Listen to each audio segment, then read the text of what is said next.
Sa ibang balita, kung naghahanap kayo ng makabagong pamamaraan ng pagtatama o pag-aalay ng inyong mga spinal cords, meron na po nito sa Pilipinas. Magbabalik si Jackie Sa.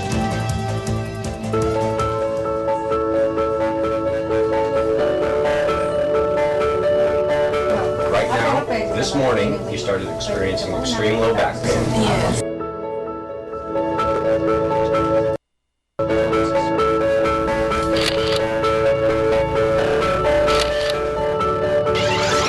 Dahil sa sobrang abala ng mga tao sa ngayon, parami ang tinatamaan ng stress na maaaring magresulta sa iba't ibang uri ng karamdaman. Ilan sa mga madalas maranasan ng isang individual ay ang pananakit ng ulo. Minsan naman ang pananakit ng likod, na sanhi ng maghapon na pagkakaupo sa harap ng computer.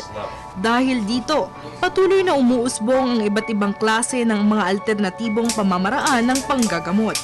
Isa na rito ang chiropractic adjustments na gumagamit ng isang kakaibang software upang malaman ang estado ng pangangatawan sa pamamagitan lamang ng pagtayo sa dingding at pagkuha ng doktor sa larawan ng pasyente. Ayon kay Dr. Gregory Ship, isang chiropractor, maaaring malaman kung saan napapabilang sa iba't ibang level ng spinal arthritis and disc disease ang isang tao. This is how this works.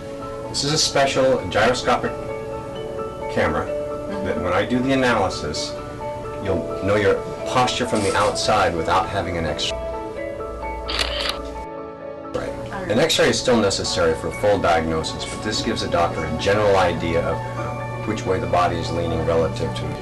We put certain anatomical points that the computer has predetermined.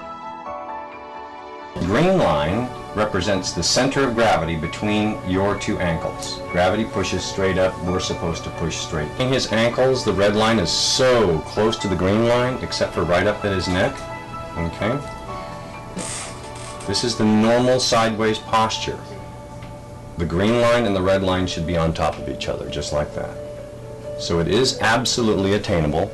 Kapag ang isa ay gustong sumailalim sa chiropractic, dapat niyang siguraduhin na authentic at may kompletong papeles ang doktor at dumaan ang center nito sa health agencies upang maiwasan ang anumang kapahamakan. Lalo na't sa spinal column na isa sa pinakasensitibong bahagi ng katawan ang ginagalaw at kinakapa ng doktor. Perfect.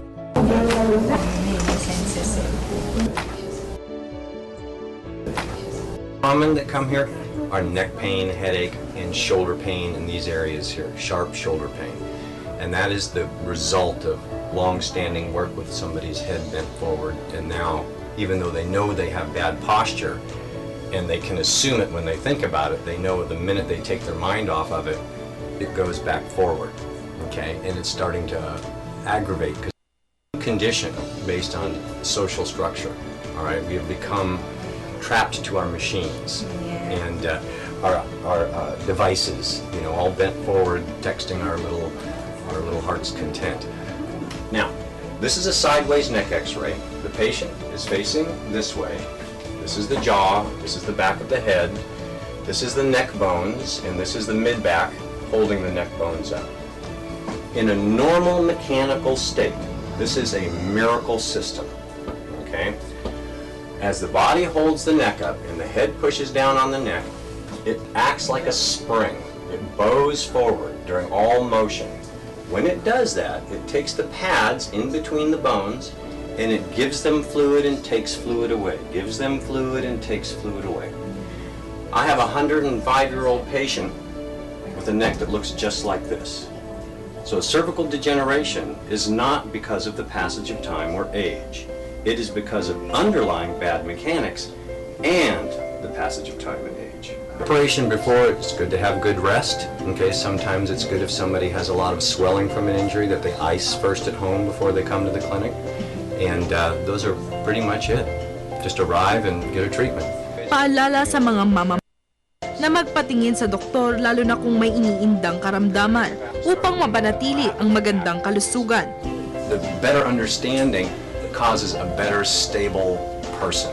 So, it's very important to be able to recognize the difference between data and data that actually works. All right, there's a lot of ideas, okay, and some of them really they border on ridiculous. But being able to know and sort them out is my job, to help a person sort those things out. Para sa telebisyon ng bayan, Jackie Say.